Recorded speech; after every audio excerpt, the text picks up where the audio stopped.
For anyone who's found themselves being stuck blaming their family, their siblings, and circumstances for the reason why they are the way they are, then you're not alone.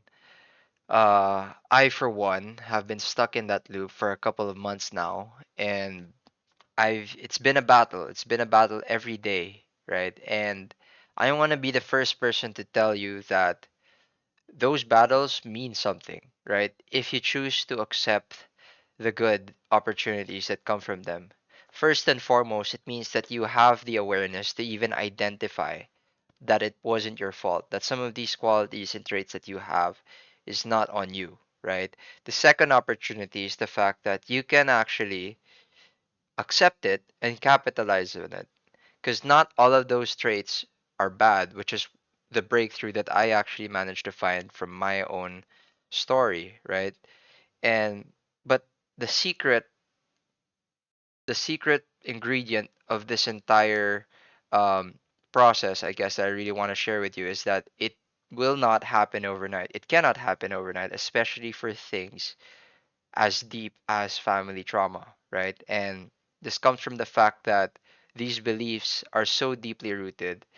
Um, I mean, I'm making this video right now as I'm 25, so a lot of these beliefs have been alive for 25 years. They're habits and systems I've continued to rehearse, right? So you have to cut yourself the proportionate amount of slack for how long that belief's been there, right? And only you know how long a belief's been there. I can remember quite fondly some memories, some really bad scenarios where I learned a certain belief or developed a certain belief just by uh, being around my mom or being around my dad, hearing the way that they speak to themselves, to other people, and you subconsciously just absorb this, and that's not on you. That's human nature, right? Some of it started when I was in high school, some of it started when I was in middle school, but the point is you have to be able to know when it happened so you can give yourself just as much slack for that too. Because it doesn't make sense. Why would you give yourself just as much pressure, right? And just as much shit to change something that you just learned that you've been doing for 20 years. It doesn't make sense, right? So ideally, you want to give yourself unlimited patience and love, right? But I also know that that could be unproductive. So I'm going to be the person to tell you that make it proportional, make it reasonable, be fair with yourself, right? So for me, past couple months, I've been negotiating with myself, I believe is the right word, to be able to overcome these beliefs. Because I thought if I have A, the awareness of the issue, then that already means I have B and C, which is um, the solution and therefore the change in behavior. But that's not how deeper beliefs work, right? There's the final component, which is time, right? And you have to allow that to work for you. And that's something that I had to battle with because I also had issues with patience and security. But I'll cover that in another video.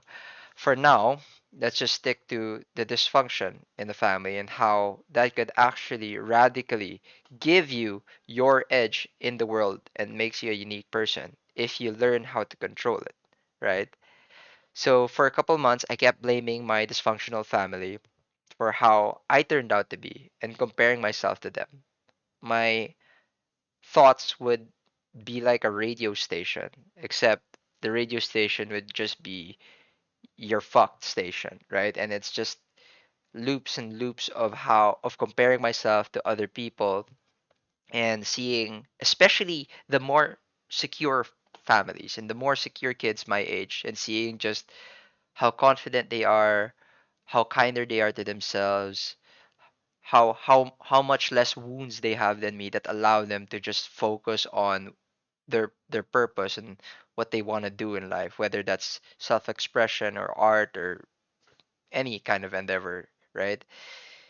And even though I already know that that's not a healthy way of thinking, I would naturally default to that, right? Emotions would would make it difficult for me to be able to get past that, right? Maybe on Monday I win, but on Tuesday, subconsciously, that's my thought process. So again, it doesn't happen overnight.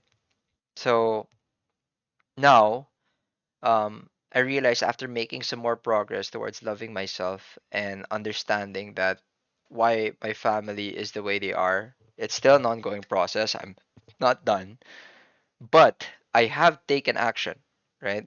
I have taken action towards trying to put myself out there and do what I want to do, which in my case is actually starting business. And now that I'm starting to partner up with other people and finding out their strengths and weaknesses, only then is when I realized I've picked up way more gifts from my own family's dysfunction. Like, I'm going to give you an exact example here. Um, in many cases, I find that a lot of my colleagues are a lot less patient when it comes to dealing with conflict, when it comes to dealing with people who are less educated than you, when it comes to communication, when it comes to empathy, right? This I could keep going, but that's just an example of these micro skills that I picked up from having to deal with my chaotic family. And that's mine forever, right? And of course, that also increased my threshold for stress, for patience, and for calmness under pressure, right? But I guess the catch there is that I'm only calm under pressure. Without pressure, I'm actually not a very calm person. Uh, but that's actually an example of how my family shaped who I am. But they also shaped how I am in negative ways, which I can also learn to work on. So there's two games you're playing here, leveraging the n- negative circumstances that caused really good traits and trying to understand of the negative traits you develop or absorb from them, right? And as long as you're playing this game, that difference is the value that you're able to produce more into the world that gives you your competitive edge against other people. So the next time you think about yourself having a dysfunctional family or maybe not having the best starting point or circumstances or education, right? You have to consider that every single person that you compare yourself to has an equal and equivalent disadvantage versus you. My dad, for one, grew up in a not great neighborhood. It wasn't safe at all, and he'd tell me a lot of bedtime stories about how he'd always get into fights with gangs and street kids. And that shaped his mentality all the way till he became a successful businessman, right? I grew up in a privileged household. My relationship with money, with privilege, with entitlement, it's completely different. And that's not something that can be completely removed. It's something I could understand and maybe change, but that's my father's edge against me, having been born into nothing, right?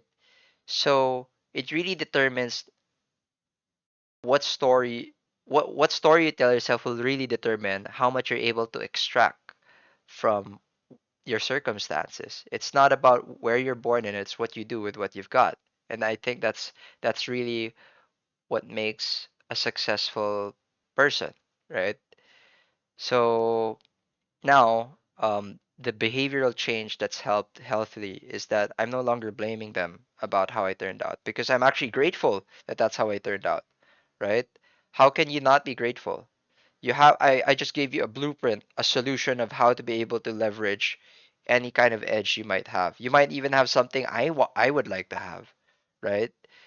But at the same time, I might have traits that most people would not want to deal with or would not like to put some work into. So accept what you have and strategize how you can use what you've got, right? Because everybody's born with something that they could use.